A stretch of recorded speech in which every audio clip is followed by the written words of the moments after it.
Aam Aadmi party ਦੇ supremo ਅਤੇ ਦਿੱਲੀ ਦੇ ਮੁੱਖ ਮੰਤਰੀ ਵੱਲੋਂ ਕਸਬਾ ਧਾਰੀਵਾਲ ਵਿਖੇ ਵਿਸ਼ੇਸ਼ ਤੌਰ ਤੇ ਕ੍ਰਿਸਮਸ ਨੂੰ ਲੈ ਕੇ ਮਸੀਹ ਭਾਈਚਾਰੇ ਦੇ ਇੱਕ ਵੱਡੇ ਇਕੱਠ ਨੂੰ ਸੰਬੋਧਨ ਕੀਤਾ ਗਿਆ। ਇਸ ਮੌਕੇ ਉਹਨਾਂ ਆਪਣੀ ਪਾਰਟੀ ਵੱਲੋਂ ਇੱਕ ਗਾਰੰਟੀ ਦਿੰਦਿਆਂ ਕਿਹਾ ਕਿ ਪੰਜਾਬ ਵਿੱਚ ਆਪ ਦੀ ਸਰਕਾਰ ਆਉਣ ਤੇ ਪੰਜਾਬ 'ਚ ਸਾਰੇ ਧਰਮਾਂ ਦੀ ਏਕਤਾ ਬਹਾਲ ਕੀਤੀ ਜਾਵੇਗੀ, ਕਿਉਂਕਿ ਏਕਤਾ ਨਾਲ ਹੀ ਕਿਸਾਨ ਅੰਦੋਲਨ ਪੰਜਾਬ ਤੋਂ ਸ਼ੁਰੂ ਹੋਇਆ ਅਤੇ ਉਸ ਵਿੱਚ ਦੇਸ਼ ਸ਼ਾਮਲ ਹੋਇਆ ਅਤੇ ਅਖੀਰ ਕੇਂਦਰ ਨੂੰ ਖੇਤੀ ਕਾਨੂੰਨ ਵਾਪਸ ਲੈਣੇ ਪਏ। ਕੇਜਰੀਵਾਲ ਨੇ ਕਿਹਾ ਕਿ ਜੇਕਰ ਪੰਜਾਬ ਵਿੱਚ ਉਹਨਾਂ ਦੀ ਆਪ ਦੀ ਸਰਕਾਰ ਆਉਂਦੀ ਹੈ ਤਾਂ ਕਦੇ ਵੀ बेअदबी का मामला सामने नहीं आवेगा। उन्हें और भी कई ऐलान किए। मुस्लिम भाई भी हैं और यहाँ पे क्रिश्चियन भाई भी हैं। यही तो अपने पंजाब की खूबसूरती है, जो भी सभी धर्मों का, सभी जातियों का अपना भाईचारा है। और पंजाब के 3 करोड़ पंजाबी धर्म और जाति से ऊपर उठ के एक मुट्ठी की तरह एक साथ मिलके पंजाब में रहते हैं। ये पंजाब की सबसे बड़ी खूबसूरती है।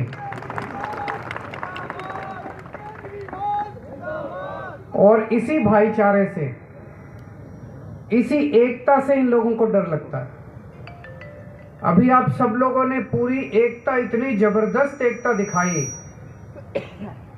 जब 3 किसानों के खिलाफ कानून लागू हुए। पंजाब के लोगों ने उसकी अगुवाई की, आंदोलन की। पंजाब के 3 करोड़ लोगों ने जब अगुवाई की तो सारा देश खड़ा हो गया। और जब सारा देश खड़ा हो गया तो सरकार को झुकना पड़ा और सरकार को 3 कानून वापस लेने पड़े। ये पंजाब की खूबसूरती है, ये पंजाब की एकता की और भाईचारे की खूबसूरती है। इन लोगों को, सब लोगों को इस भाईचारे से डर लगता है, इस एकता से डर लगता है। पिछले 1 हफ्ते में पंजाब में जो घटनाएं घटी हैं उसको लेके मैं बहुत चिंतित हूँ, बहुत दुखी हूँ। आप सब लोग भी बहुत दुखी हैं, मैं जानता हूँ। कल जैसे लुधियाना में बॉम्ब ब्लास्ट हुआ, उसके 1 हफ्ता पहले श्री हरमंदिर साहब जी के दरबार साहब में, बताइए, सबसे बड़ा आस्था का केंद्र, वहाँ पे जाके किसी ने श्री गुरु ग्रंथ साहब जी की बेअदबी करने की कोशिश की। श्री गुरु ग्रंथ साहब जी केवल सिख समाज नहीं, सबके लिए सब लोग नतमस्तक होते हैं, चाहे वो हिंदू हो, चाहे वो सिख हो, चाहे मुसलमान हो, चाहे ईसाई हो, सब लोग नतमस्तक होते हैं। सबके दिल को ठेस पहुंची, सारे पूरे विश्व के लोगों को ठेस पहुंची। पर कौन लोग हैं जो ये करने की कोशिश कर रहे हैं? ऐसे कौन लोग हैं जो पंजाब का भाईचारा खराब करने की कोशिश कर रहे हैं, पंजाब का माहौल खराब करने की कोशिश कर रहे हैं? कुछ लोग तो हैं कि चुनाव के पहले पंजाब का माहौल खराब करने की कोशिश की जा रही है। पिछली बार भी ऐसे ही हुआ था। पिछले 2017 के चुनाव के पहले मौड़ में बम ब्लास्ट हुआ। 2015 में बरगाड़ी के अंदर बेअदबी की गई। अगर उन लोगों को, ना तो मौड़ बम ब्लास्ट का आज तक कुछ नतीजा निकला, ना तो मौड़ बम ब्लास्ट के दोषियों को आज तक सजा हुई, ना बरगाड़ी के दोषियों को आज तक सजा हुई। अगर उन लोगों का कड़ी सजा दी जाती तो मैं समझता हूं कि दोबारा किसी की हिम्मत नहीं होती इस तरह का गलत काम करने की। आज इस मंच से, इसने बड़े दिन के अवसर पे, ये किसी एक धर्म की बात नहीं है, आज इस मंच से मैं आप सब लोगों को मेरी तरफ से ये आश्वासन देता हूँ, ये विश्वास देता हूँ, ये गारंटी देता हूँ, सबसे पहले कि आम आदमी पार्टी की सरकार आएगी तो सभी धर्मों के ग्रंथों को, किसी भी धर्म की बेअदबी, किसी भी धर्म के ग्रंथ की बेअदबी नहीं करने दी जाएगी। अगर कोई भी करेगा, आज तक जितने बेअदबी के किस्से हुए, आज तक जितने बेअदबी के कांड हुए, उन सब लोगों को समयबद्ध तरीके से, उनके मास्टरमाइंड को, आप सोचने की कोशिश कीजिए कि दरबार साहिब जी ने में जिस शख्स ने बेअदबी करने की कोशिश करी, उस शख्स को किसी ने भेजा था। वो शख्स खुद नहीं आया था, उसके पीछे कोई है।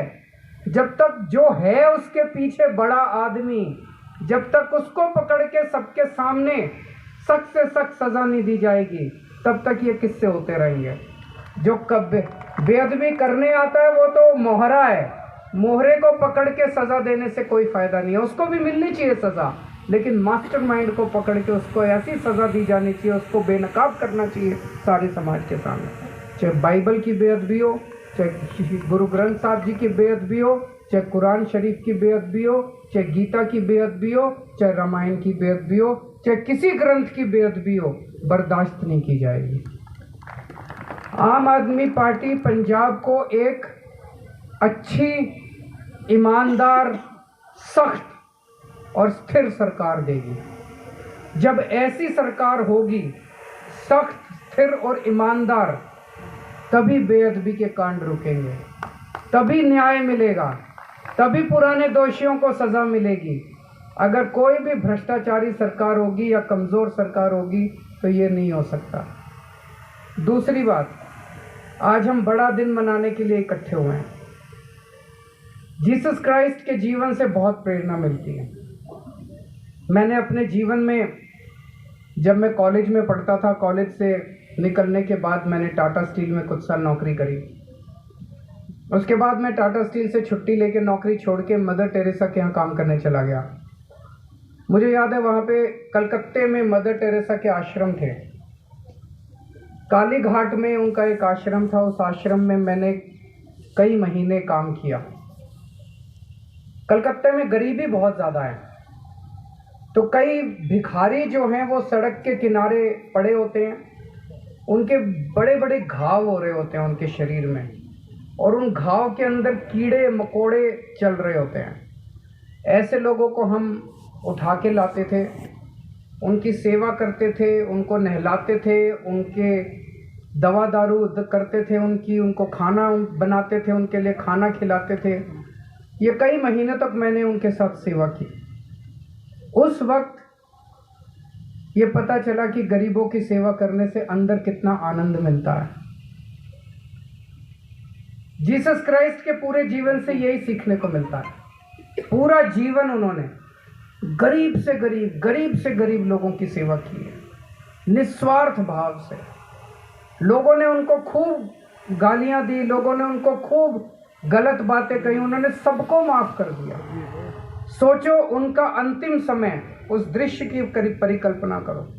अंतिम समय जब कुछ लोग उनको, उनके शरीर में कीले ठोक रहे हैं, उनके हाथ में कीले ठोक रहे हैं, उनके पैरों में कीले ठोक रहे हैं, उस वक्त वो प्रभु से पूरे प्यार भरे दिल से, उनके मन में प्यार छलकता है उन लोगों के लिए जो कीले ठोक रहे हैं उनको, और वो प्रभु से क्या इच्छा करते हैं?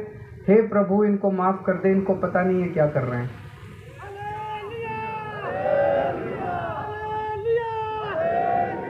आज दिल्ली में हम अपनी सरकार में, आम आदमी पार्टी की सरकार में, हम जीसस क्राइस्ट द्वारा बताए हुए रास्ते पे, सभी गुरु साहब जी के बताए हुए रास्ते पे, सभी धर्मों के बताए हुए रास्ते पे। सभी धर्म क्या कहते हैं? सभी धर्म यही तो कहते हैं, गरीबों की सेवा करो, निस्वार्थ भाव से सबकी सेवा करो।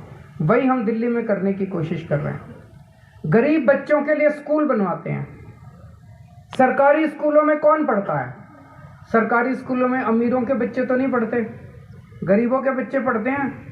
जिसके पास पैसे होते हैं वो तो प्राइवेट स्कूल में भेजता है, जिसके पास पैसे नहीं होते वो सरकारी स्कूल में भेजता है। सरकारी स्कूलों में पढ़ाई नहीं होती, सरकारी स्कूलों का हाल बुरा है। हमने सरकार बनने के बाद तय किया, कसम खाई कि सबसे पहले ये सरकारी स्कूल ठीक करेंगे। हमने सरकारी स्कूल ठीक करे और इतने शानदार कर दिया आज सरकारी स्कूल कि अमीर आदमी अपने बच्चों को प्राइवेट स्कूल से नाम कटा कटा के सरकारी स्कूलों में भर्ती करा रहे हैं। हमने अस्पताल इतने अच्छे कर दिए दिल्ली के अंदर, गरीब आदमी के यहाँ कोई बीमार हो जाए बेचारा सरकारी अस्पताल में जाता है। सरकारी अस्पताल में इलाज नहीं होता, दवाई नहीं मिलती, मशीनें खराब होती हैं, डॉक्टर ठीक से बात नहीं करते। आज दिल्ली के सरकारी अस्पताल खूब शानदार हो गए, बहुत अच्छे हो गए, प्राइवेट से भी अच्छे हो गए। और हमने एक सुरक्षा चक्र बनाया है सारे दिल्ली वालों के लिए कि अगर कोई भी बीमार होगा, ये धर्म की बात है, सब लोग ध्यान से सुनना, अगर दिल्ली में कोई भी बीमार होगा, खांसी हो चाहे बुखार हो चाहे कुछ भी हो, सारी दवाइयाँ फ्री, सारे टेस्ट फ्री। और अगर किसी को कैंसर भी होगा और बड़ी से बड़ी बीमारी भी होगी और 50 लाख रुपए का भी खर्चा आएगा, तब भी दिल्ली सरकार देगी, आपको चिंता करने की जरूरत नहीं। सारा खर्चा, आपके इलाज का सारा खर्चा सब लोगों के लिए, चाहे अमीर हो चाहे गरीब हो, दिल्ली के 2 करोड़ लोगों के लिए सारा इलाज मुफ्त है, टेस्ट मुफ्त है, दवाइयाँ मुफ्त है, सर्जरी मुफ्त है, ऑपरेशन सब कुछ मुफ्त है। अब पंजाब में भी करेंगे। करना चाहिए कि नहीं करना चाहिए?